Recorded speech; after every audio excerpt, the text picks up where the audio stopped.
easier to launch, we find. So before I do anything else, I always will lightly flour, and I use flour and semolina flour on my peel. I lightly dust it, I just brush it around. Those are your ball bearings. Think flour and semolina as your ball bearings. I'm gonna put this aside for now. Attachment on it. Now I want to pause. I've got a lot of stuff going on here.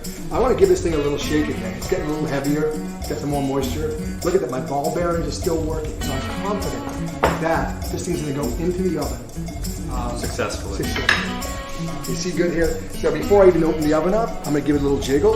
See how that's still loose? Really important. Open the oven up.